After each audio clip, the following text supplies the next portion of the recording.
Yo, so guys, welcome back to another video. It's been a few days. I posted one video like 2 days ago, and then the last 2 days I've not really posted.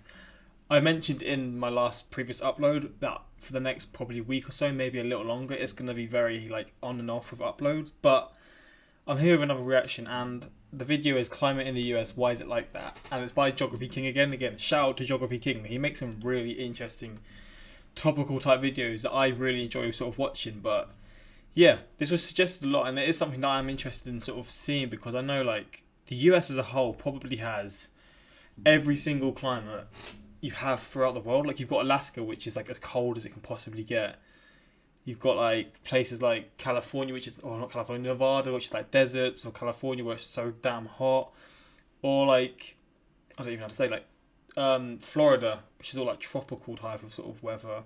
New York, it's pretty cold, but again, it's sort of like not too cold. I don't know how to say it really. You've got like where's Yellowstone? I'm saying I always get it wrong. Montana. Yellowstone states. Montana. Wyoming. Wait, let's just see. Montana's near Wyoming, right? Montana. Wyoming. Oh, it's literally next to each other. Well, that's my bad. So it is close. So I'm not too wrong, but yeah, that's my bad. But yeah, like just like you've got like all the fucking, don't know why I swore there. You've got all the mountains and all that kind of stuff, and just more and more kind of stuff. And even though that's not actually climates, that's terrains and stuff. So I don't actually know why I'm saying that, but it is all different climates, and it's just it is interesting in seeing like, and it also makes you realize like why Americans possibly don't travel. Although maybe it's because they don't have vacation time. Maybe they just prefer to travel within their country than to travel, like, say, somewhere in Europe, where they have that kind of, like, experience in their own country. Like, I'd say somewhere like California is kind of similar to, like, Barcelona. I don't know why, but I've been to Barcelona, and I've obviously seen a lot of stuff to do with California, like the weather and stuff, and I just feel like they're probably quite similar, but maybe not. I don't actually know. But just stuff like that, people may not go to Barcelona because they've got, like, California. And it's quite a strong Spanish, well, not Spanish, Spanish-speaking, but Mexican population that live there, and the same to Barcelona, although they say Catalonian. But yeah, let's just get into this. Quick shout out to my Instagram, quick shout out to my Twitter, links in the description for those. But let's get into this one, and let's check this video out, man. It's an old school video of his as well. Let's just do Howdy, this. it's Kyle talking about the climate of the contiguous U.S. And with the landmass the size of the U.S., you can of course expect a lot of different types of climate throughout the country. And in this video, I'm going to talk about why different regions get different types of climate. So why you have different types of precipitation and temperatures and weather hazards in this part of the country, but not the next. I believe the climate is the most important aspect of where you live. It affects every aspect of your life, what you're going to be able to do that day, what you're wearing that day. Of course, you go out and talk to somebody randomly on the street, the first thing you're going to talk about is the weather, because it's just so important. So in this video, I'm going to answer the question. It's true, it is important, but I feel like people just sort of bring up the weather because people are just quite awkward. There's nothing else to really talk about. Whenever you sort of see someone for the first time in a day that you don't really know, you're always going to mention, what do you think about the weather today? What are you thinking about the weather? All this kind of stuff, because it's just a conversation starter, and humans are too awkward to think of other ways to talk. Well, at least I am. Maybe I'm just speaking for myself, I'm not going to lie. Why is the climate like that? The two most important geographic aspects that affect the climate of the U.S. are the ocean currents and the north-south orientation of the mountain ranges of North America. And the combination of these two aspects are what leads to the vast array of different climate types throughout the country. In the northern hemisphere, the ocean currents move in a clockwise direction. Oh yeah, it's to do with like the streams and all this kind of stuff, isn't it? I forgot about this actually. That's a really like big reason behind like certain waters being warmer, certain places being warmer, and aren't they like worried that like certain streams or like drifts of the ocean are going to like colder places, and it's making the ice sheets melt and stuff? Because of like all the different kind of stuff. I swear that's to do with the Gulf Stream, and just all that kind of stuff. So that's why along the East Coast or the Gulf Coast, you have very warm water because it's being brought up from the tropical areas, as opposed to the West Coast where the water is significantly colder because it's being brought down from Alaska. So you can be as far south as San Diego, and the ocean temperatures are going to be in the 60s, and up around San Francisco, the ocean temperatures are going to be in the 50s. So that's pretty chilly. Compare that to, say, the Carolinas, where the ocean temperature is going to be in the 70s, and Florida is 70 degrees. South Texas, where the ocean temperature is going to be in the 80s. So it's going to be a lot warmer on the East Coast and the Gulf Coast, and you can go as far north as New York and New Jersey, and the ocean temperatures are still pretty pleasant. I'm going to begin discussing the different climates in the U.S. by starting from the west. Crazy. I would have thought places like California would have like the higher temperatures, but I guess it's because where the waters come from.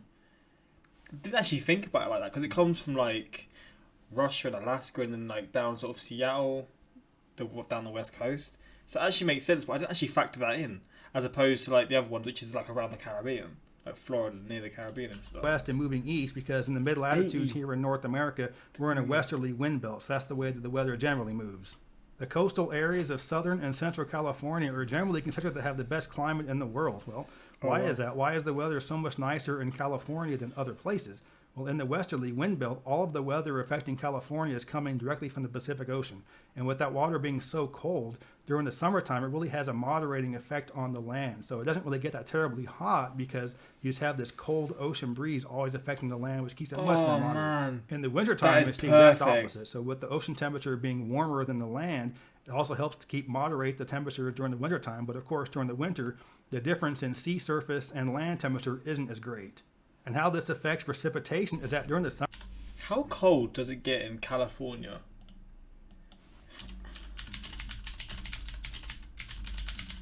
Get in the winter. It's going to say in Fahrenheit, isn't it? When average lows temperature are approximately 10 degrees Celsius in the coastal areas, while Mammoth Lake. So it gets cold. Let's say LA then, because I'm probably just thinking. I know actually parts of LA and California are actually relatively cold at certain points. It actually does get cold. The temperatures may not reach New York level numbers, but when it drops to 60 and 50 degrees, be prepared to put away the bikinis and sandals. Really? I did not realise that. I just thought California was just hot all year round.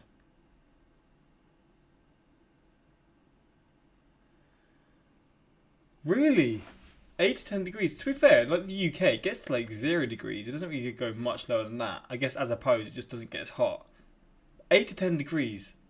That's kind of crazy. I would have thought, I mean, it's still pretty high, to be fair. But I would have thought I just thought it was like 20 degrees at least all year round. But how wrong I was. That's summertime, you're really not going to get any along the west coast. Even as far north as Seattle, you really get no rain during the summertime. It's gorgeous. And we all know Seattle is a place that's gray and rainy all winter long, but in the summertime it's gorgeous. So the only rain you're really going to get along the west coast is going to be from the winter or to the spring. That's like the UK. And of course, if you're farther north, the rain will start earlier, maybe the late fall, and last longer, maybe to the mid-spring. But you're going to have very nice summers no matter where you go. But of course, the farther north you go, the more rain you're going to get during the winter. So the coastal areas of Washington, Oregon, and Northern California are going to have a lot more rain because you have colder air masses. And a colder air mass is able to hold less moisture, so this can't hold on as long before it has to rain. The farther south you go, the warmer the air masses are, it can hold a little more moisture, so it takes a little bit more before it starts to rain. So you can often get almost no rain at all along the Southern California coast. Along the west coast, it doesn't take very long for an air mass to move inland before it becomes affected by the mountain ranges. So it comes in and immediately hits the coastal ranges. And as it does, it has to rise. And as it rises, it cools, it condenses, and colder air can hold less moisture. So it just dumps all that rain or snow along the western slopes or the windward side of the mountains. That's why on the windward side, you're going to have a lot of greenery and trees. And of course, you have the biggest and tallest trees in the world in California. Those are on the windward side of the Sierra Nevada.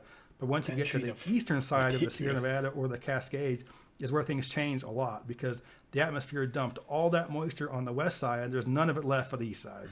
Once you get to the eastern slopes of the Cascades and the Sierra Nevada is where you start to get into deserts. There's very little vegetation at all, and what you do have is usually xerophytic, kind of like cacti. It just doesn't need very much water at all, has very deep roots to get to the very limited water there is. And you also have very extreme temperature ranges, so you don't have the coastal air masses affecting these areas east of the mountains. So you have very, very hot summers and very cold winters. Okay. East of the Rockies is where things really start to change because once you get into the Great Plains, you no longer have any mountain ranges that are there to stop and affect any of the air masses. So you have different air masses from different parts of the continent that are colliding. The western part of the Great Plains are very dry. You have, short grass prairie. There isn't much precipitation there. And as you generally move east, you get more and more precipitation. It gets more and more green. You have the tall grass prairie in the eastern part of the Great Plains, and this gets more and more green as you head east. And the reason for that is that you have a lot of the warmer air masses from the Gulf of Mexico that were able to come up into the middle part of the country. And again, there's no mountain range there to stop it. So it brings in that warm, moist air from the Gulf, and this creates more humid temperatures, a little bit more moisture, a little more precipitation, and more greenery. But having no mountain ranges there also allows the really cold, dry air masses from Canada and the polar areas to come into the middle part of the country as well. So what happens is you have these really cold, dry air masses from the north mixing with these warm, moist air masses from the Gulf of Mexico, and they collide right in the middle of the country. And when these two collide, if the differences in temperature are great, you can get a really strong storm. And so so this is why I just spat everywhere. This is why there's so many tornadoes in like Tornado Alley, as it's called, like Oklahoma, Kansas, and Texas, etc. Because they all collide. I mean, I knew it was because of certain different types of air sort of colliding with each other, but I didn't know it would be like this kind of definition of the cold, dry air coming from Canada, warm, moist air coming from like the Caribbean. That's really, really like, well, it makes sense as to why it happens now, and it makes sense as to why it's in the central of the US, like why like there's tornadoes that always cause havoc there. The greater the temperature difference, the greater the pressure differences between the two, the stronger the storm's going to be. And of course, in the Great Plains, this is where you get giant thunderstorms. And you got these, these giant air masses. Bro, that is wild. That is frighteningly beautiful. Is that a saying? Scarily beautiful. That is crazy. Look at those crowds. Look at those clouds, though. Masses that collide. Got these really warm ones mixing with these really cold ones. Makes the air very unstable. Makes it really exciting from an atmospheric standpoint, but can create pretty severe storms, including tornadoes. Back in 2011, there was a huge tornado outbreak in the southeast, and there was a tornado that hit just a few miles from our house, and it was a small tornado, if you can really even use that term. It was an EF0, but I'm standing on the back porch, and it was kind of cold and dry, and then a couple minutes later, it was warm and moist, and then back to cold and dry. It was just going back and forth, and I was like, "Oh man, this isn't good. This is gonna be bad." It's kind of like drink a lot of beer, drink a lot of liquor, everything gets in your stomach. It's real like that, and at some point you're going to have to throw up. And that's kind of what a tornado is. The atmosphere becomes so unstable. These two air masses colliding. A tornado is basically the atmosphere throwing up. And the U.S. is by far the #1 spot in the world for tornadoes. There's nowhere else on Earth that comes anywhere near as close as we. Bro, what? Are you dumb? It says there's some in the UK. That is... I'm going to be honest, bro. I've never experienced a tornado in my life. And actually... Are you sure? Tornadoes in the Are you right? Are you right? I've just spat on my screen again. Fuck's sake. Tornadoes in... Is it actually? Most of the tornadoes in the UK that we get in the UK are small and don't have much impact, but occasionally they can be big. As was the case in the Birmingham 2005. The UK gets an average 30-50 tornadoes a year. The tornado lasted around 10 minutes with high wind speeds of 145 miles per hour. Okay, this is just irrelevant now. Can the UK be hit by tsunamis? But that's a surprise. I didn't even know that. The UK representing Canada's hit quite a bit. Mexico's hit a bit. But you can see it's just the majority of the US. Parts of Europe as well, to be fair. Italy a bit. Japan. Parts of Australia. Asia and Africa are pretty and South America are pretty it's just a few countries that get hit. We have to the number of tornadoes that we get. And again, it's because of the mountain ranges. You look at the other major mountain ranges in the northern hemisphere, the Alps are east-west oriented, the Himalayas are east-west oriented, the Pamirs, all these major mountain ranges are east-west. So what that does is it keeps the colder air masses from the polar areas from mixing with the warmer air masses in the tropical areas. And if we don't have this mix, you don't have the instability of the air, you don't have as much throwing up to create tornadoes. So you can get tornadoes in other parts of the world, but the vast majority of them are going to be here in the U.S.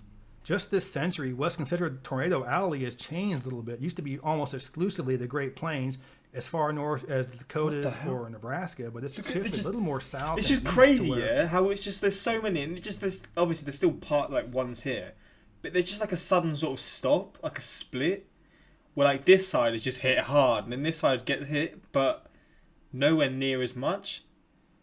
That is wild. Mississippi and Alabama are just as bad as Oklahoma and Texas in terms of tornadoes, and it can be more of a risk in the southeast actually because A lot less people have basements for protection, and a lot more folks Oh, live in wow. mobile homes. So in the Midwest, cause people more are more chaos. used to these big tornadoes, and they have more likely to have a basement and are less likely to live in a mobile home. There's actually more there. You see Oklahoma here?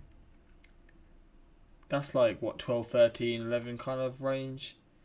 And you see, like, these states here, I forget, like Mississippi and stuff. I always forget which one's which. Mississippi, I can't even think. Alabama, like, yeah, you know what I'm trying to say. But, and obviously, like, Texas here. I forget what this one's called. That's irrelevant anyway. But look at, like, that's like 18, 19 sort of range. Bruh. And I was here thinking Oklahoma was the one that like had the maddest tornadoes, and maybe it does have the craziest tornadoes, but it doesn't have the highest sort of amount yearly, which is actually really surprising to me. So the risk isn't quite as there. Or So watches at least. it's been pretty bad in Mississippi and Alabama in recent years, and it's only going to probably get worse. But it isn't all bad. With all of the moisture and the humidity you get in the east, you have a lot more precipitation, you have a lot more greenery. So you get to places like Arkansas, Tennessee, Kentucky, they're just gorgeous. They're green wherever you go. So you just have a lot more Oh my rain God. that can cause a lot more vegetation to grow. And once you get to the Gulf Coast or the Southeast, you have that really high humidity to go along with the very high temperatures, which makes summers almost unbearable at times. But you can't always use the measurement relative humidity to determine just how uncomfortable it's going to be during the summertime, because technically San Francisco is one of the most humid cities in the country, but because it's usually in the 50s and 60s area, you don't notice it as much, as opposed to, say, New Orleans, which might not actually be as humid as San Francisco, but it'll sure feel like it is. Oh, okay. Dew point is a much more accurate measurement of how uncomfortable it is, or in terms of the heat index. Relative humidity is literally the difference between the temperature and the dew point. So if they're very close to each other, it's very humid. So again, San Francisco might be 60 degrees, the dew point might be 50. That's very, very humid because they're very close to each other, as opposed to, say, the southeast, where it might be 90 degrees with a dew point of 70. So the spread is much larger, but it's going to feel much more uncomfortable because the dew point is a lot higher. Or you could have somewhere like Las Vegas where the temperature might be 115 with a dew point of 10, or some kind of ridiculous spread like that, which is a really good indication that it's very dry. And when I was in college, I had a meteorology professor. I asked him, what's your favorite weather? He's like, I don't really care what the temperature is, as long as the dew point is 50. But of course, that warm water off the East Coast and the Gulf of Mexico is why you can get hurricanes during the summer or fall. And the entire Southeast faces a significant hurricane risk every single year. Hurricanes need very warm water to be fed. That's what keeps them going. So the warmer the water is going to be the stronger the storm. And so that's why you don't really get any hurricanes off the West Coast, because the water is just too cold. And the reason why you get so many hurricanes in the summer and fall is because, again, with the specific heat of water being so much higher, it takes longer for the ocean water to warm up. So the ocean water is still very, very warm by October. So you do have a significant hurricane threat in October, even though it's very, very small in May or really even June. And of course, the farther north you go, the colder it's going to get, and the higher the chance of precipitation is going to be snow. But not everywhere in the north has the same type of cold temperatures or the same amount of snow. Winters in the northern Great Plains are going to be colder than the winters of New England, even though they're at the same latitude. And the reason is, again, because of these cold polar air masses. So what happens is these cold air masses are coming straight down from Canada, going right into the Midwest, and just causes it to be super, super cold during the winter, very high winds, even though you don't really get that much snow. The Northeast is affected more by the ocean temperatures. So the oceans are very cold in the wintertime in the Northeast, but it is still more of a moderating influence. So you don't have it quite as cold in Maine or Massachusetts as it does in, say, Minnesota or North Dakota, but obviously it's still very cold. But you do get more snow in the Northeast than the Midwest. You could be as far north as eastern Montana or North Dakota, and you won't have that much snow. There might be a light dusting while it's minus 25 degrees. Average annual snowfall in the contiguous US based on 1981 2010 climate norms data. Fucking hell. See, I was there thinking, like, this is probably because of Home Alone. I was there thinking, like, New York was one of those cities and states that just gets hit hard by snow. And it obviously does, it's high. But in comparison to a lot of other places and areas, it's nowhere near as high as, like, other places. And again, that's probably because of Home Alone, honestly. But I don't know. I swear New York is just one of those cities I just imagine just being full of snow all the time during the winter. But I don't know. There's some places of 150 or over. Jeez. What's I've been doing this a lot this video. The coldest US city during summer. US city, state, let's search state during summer. I imagine all US states to be warm. Oh, Alaska. Let's forget Alaska, right? And that's unfair. That makes it a lot easier. But North Dakota. Alaska's an obvious shout. I forgot about Alaska. So North Dakota, does it show the actual temperatures? So during the summer it's Wyoming, but in winter it's North Dakota. That's kind of crazy. Alaska's just there for both. I swear Alaska actually gets quite warm during summer. Certain cities do anyway. The capital city gets quite warm during summer. So, it goes to show all cities get relatively warm in the US. Degrees as opposed to, say, Boston, where you might have a foot of snow, even though it's a toasty 12 degrees. And then you have lake effect snow, which is literally how it sounds. It's snow that's affected by the giant lakes. What happens during the wintertime is, the air is moving from west to east, and it's going across these giant lakes. And during the wintertime, even though the water is very cold, it's still warmer than the land. So it's relatively warm air masses carrying a lot of moisture. And it says hauling, going across these lakes. There's no friction at all, nothing slowing them down. And all of a sudden, hits the land. The land is much colder. Colder air can hold less moisture, so it has nowhere to go. It's now got friction, has to stop. It can't hold any more moisture and just dumps a ton of snow. So the eastern side of some of these Great Lakes is where you can get tremendous amounts of snow. I need to see some videos out there of winters in the US, because I know they get crazy. You can literally get snowed in the US in certain cities, which blows my mind. When you can see this is literally the type of snow that'll snow you in your house and keep you locked in there for a few days. What do you do when you get snowed in? Do you do you have to sort of supply and stock your house in the sort of idea that you may get snowed in, or is there other ways you have to do? Do you have to climb out your window to get to work and stuff like that? I just don't know how you'd get about it, but this is wild, bro. This kind of snow is ridiculous. It'd be sick to experience. I'd love to experience this because in where I'm from, you don't experience anything relatively even close to this at all. The UK may get cold, but we get no snow at all, which stinks, but it's what it is. Especially in upstate New York, like Buffalo or Rochester. Oh my God. It's just ridiculous amount of snow. And when I was in college, I had a roommate that was from Rochester. He would tell me these stories about the snow, and I was like, oh, it doesn't snow 6 to 8 feet. Come on. No, it snows 6 to 8 feet sometimes. What? So, that's incredible snow. But you can be on the western side of the Great Lakes, and it's going to be cold and snowy, but nowhere near as much snow as you're going to get on the eastern side of the Great Lakes. And you might be wondering why you get so much more snow in upstate New York, even though Lake Erie and that must have took ages of just so much work. Look how they've scooped this all off the road. You're gonna need a whole load of salt for that. In the US, do you have those salt sort of bins to sort of stop the roads from being slippy and stuff? Because goddamn, the amount of salt used for this must be ridiculous. Ontario are a lot smaller than Lake Michigan. Why don't you have as much lake effect snow on the eastern shores of Lake Michigan? Well, Michigan's a north-south oriented lake. It's not that terribly wide east-west, whereas Erie and Ontario are east-west oriented lakes, so there's much more distance for the air masses to cross, more time for it to pick up speed, pick up more moisture, and it just gives it more moisture and more snow to dump on the eastern shores of Lake Erie and Ontario. But the summers in the Midwest are going to be nicer than the summers in the Northeast because, again, with it being less moisture, it's less humid, and just more pleasant during the summer. You can be as far northeast as New York City, and it might as well be Georgia in August because it's just so hot and humid. So you have a little bit less pleasant summers in the Northeast as opposed to the Midwest. You have a lot more snow. It's not quite as cold. The upper Midwest gets way colder and way windier, not quite as much snow, better summers. So 6 of one, half dozen of the other. Either way, winters are going to suck. So that's just a real quick overview of the climate of the contiguous U.S. And of course, there are a lot more details and nuances than that, but I just wanted to go over some of the basics. And wherever you're going to live in the country, you're going to have to put up some kind of crappy weather at some point or another. With the exception of the coastal areas of Southern California, it's going to be horrible at some point in the year. So it comes down to what you are willing to put up with. Big snow, heavy winds, hot, humid summers, high temperatures in the desert, lots of rain during the winter, severe thunderstorms, hurricanes, whatever you're going to able to tolerate. You have to tolerate something. So, of course, again, if you live in LA, it's always nice, but everything else there sucks. So, but in the Southeast where I live. Wait, Wait, what did he say? He said the weather's there nice, but everything else there sucks. Wait, let me just hear what he said again. Tolerate. You have to Cheeky little tolerate digger. something. So, you know, of course, again, if you live in LA, it's Like always nice, California. but everything else there sucks. So, Why does everyone go at California and LA? It's mainly LA, isn't it? People just seem to hate people from LA, don't they? I've seen a few things in my comments as well. God, Dad, the smoke is there.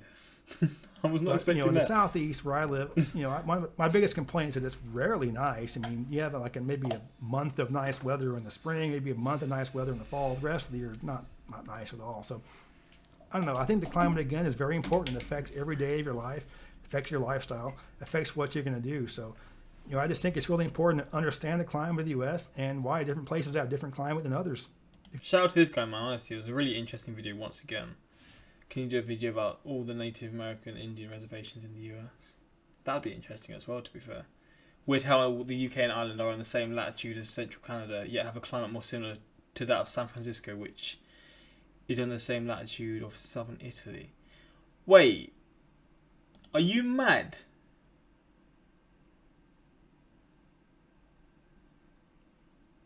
Are you telling me San Francisco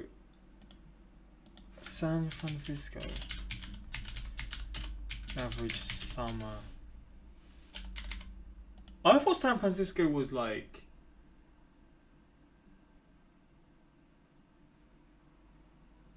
Wait, what? Why does the summer... aren't the climates different in the US? You have your summers at different times. Bro, I thought San Francisco was crazy high.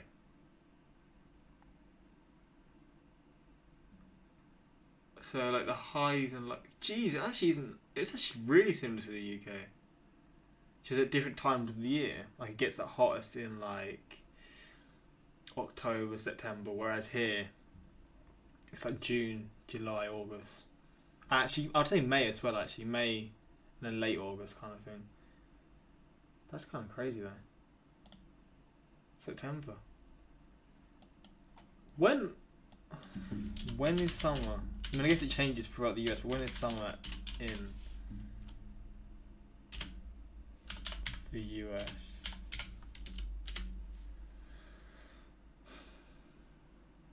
Oh, so it's a set. Right, I'm so confused.